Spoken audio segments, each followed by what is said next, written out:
as a result, what happened is that customers became accustomed to poor quality and no telephony service and so on. But it was totally unacceptable. Because of no telecom infrastructure in certain areas, the LCR industry was established, the least cost routing industry. What they did is that they plugged in a PABX, they plugged in some cell phone devices on there, and they all started receiving and making calls over the cell phones. But then the prices was very high. Do you remember at one stage we were being charged $270, $275 for a minute of telephony, which is ridiculous. If you were an LCR customer, it was brought down to $185, $180 and so on, which is still very, very expensive. When ICASA brought down the interconnect rates, we all thought, thank goodness, now we're going to have very good call charges and so on. But from what I remember, and I checked this morning, the cheapest cell phone rate is still $125. So what has dropped down? The interconnect rate is 56 cents. So they're making what? More than 100% markup on the telephone calls? Sorry, I don't know if I can say this in a conference, but I've been screwed. So we have these, we had some of these telecom service providers who were terminating over GLC and LCR. And when the interconnect rate came down, basically, you might have noticed that the LCR industry crashed. And O-Tel made a big hoo-ha about it. A lot of providers made a big hoo-ha about it.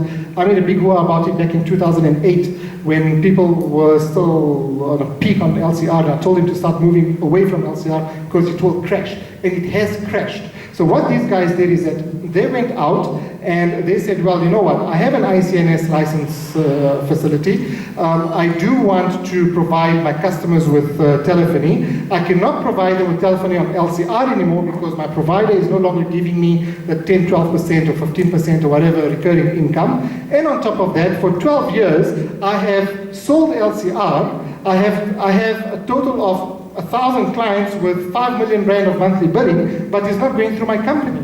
What's happening is that the incumbent, Vodacom or whoever, they are the ones invoicing the customer directly. This poor reseller is working very hard to keep the customer up and running and to get a measly 12% tip on a monthly basis.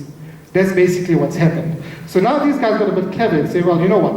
I don't want to be a reseller anymore. I want to go out and I want to start establishing my own network, making my own money. I don't want to see 12%, I want to see 200%, because if they can make 200%, so can I. So that's exactly what they did. However, there was a bit of a problem with it. When they went out and wanting to wanting to establish their own network, they've realized that the school fees are very, very expensive because number one, they have no clue on where to start on digital telephony. The only way they could go forward is VoIP. They have no clue on where to start. So they have to go and hire experts to come in and handle this for them. Now, that doesn't come cheap. It comes quite expensive as well. Those experts come through and they say, well, you know what, we need this soft switch and we need that soft switch and the whole total now is this much, how much I need from you. Now, all of a sudden, they want $150,000 on a class 5 VoIP switch, which is ridiculously expensive. Indeed, that's how much it costs. For a decent class 5 soft switch costs $150,000. When they go to, then they say, well, you know what, we can't afford that, let's go to an asterisk-based solution. An asterisk-based solution just doesn't work. Asterisk is for hobbyists.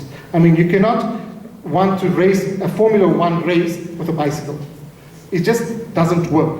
So they have to go for 150,000 Rand capex. They go to the banks, we're suffering a recession. So, well, you know what, you want to give me your business case, and the poor guy goes and draws up something very thick, gives them a business case just to be turned down by the bank because he can't get the finances for it. Over and above the 150,000 capex, now you've got OPEX, operating expense, which means that now they have to hire data center space. They have to go to CCOM now and say, listen, I want a breakout, and they have to go to this fiber, to DFA, this and that. Before you know it, the running cost is extremely expensive. So this guy, he has his clientele, it's already on LCR, but he cannot afford to he cannot afford to establish his own network, and that's a very big problem. Now they're sitting they're in a fix at the moment, so they don't know where to go with their business.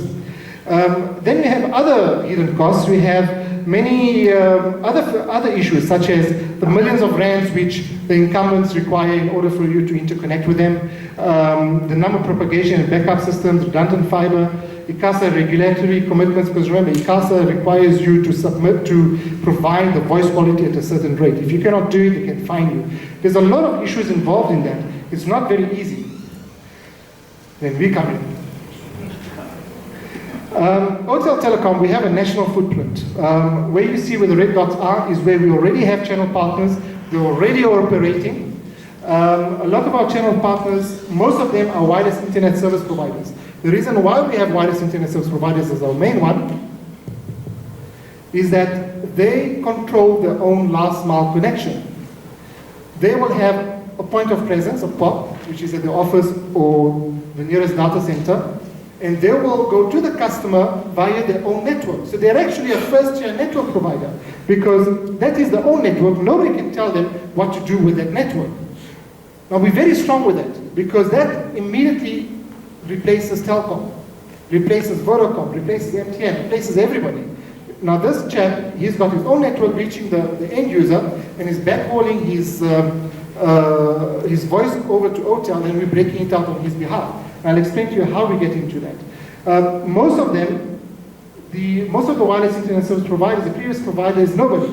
That's because they were not offering VoIP before. Now they want to start offering VoIP. And that's why most of them that do join us are, well, they haven't had one before. We ran a quick client survey last year sometime, before the WAPA AGM. This slide was used for the WAPA AGM. And we asked them, well, why are you using O-Tel Telecom? So, well, the biggest advantage is that we make it easy for them. We don't add on this jargon and all this, oh, you know what, you need this, you need that, whatever. We take all this coding and everything else, we turn it into a nice graphic user interface, and we give it to them, and that's basically what they have. Second is reliability, customer support, high quality voice, and so on. So anyway, we can show you that a bit later. Since January 2010 until September 11, when I did the slide, look at the growth that our service partner, our channel partners has gone with us. But by just offering value-added services. So internet service providers, by them offering value-added services, they're increasing their turnover, they're increasing their profitability, and ultimately, they're all making more money. And that's benefiting the end user. We have some testimonials over here. As you can see, we have clients, channel partners in Bloemfontein, in Kimberley, Western Cape, you name it, we've got it. You've seen that country slide that we have. To give you a bit more information on our channel partnerships, our channel partners very often, most of them start with a mere 10 customers on VoIP, and it grows up to 500 plus, which is very, very good, because 500 customers is a sizable clientele to have. We ensure profitability for the customer. O-Tel provides infrastructure to the channel partner to be a fully fledged telecoms operator. So what we do is that we set up a switch for you, we make it such that you will be able to compete directly with the likes of Telcom, O-Tel, and so forth. The switch has advanced facilities. You can create your own custom plans, Talk 500, Talk 600, whatever you want to make it. It's got SIP account deployment, call shop, callback, mobile VoIP, which I'll cover a bit later, having VoIP on your cell phones, prepaid billing cards, agent and reseller models. You can even have agents working under you, getting customers for you, real-time CDR billing balance and so on. Everything is online. We deploy the switch for you on a fiber or copper backhaul. We have a very large fiber network as well as copper running through Telcom's DigiNet and so on. And we give you unlimited accounts. However, the hardware, the big service that we have, usually runs 1,000 clients, which can always add on more clients as we go along.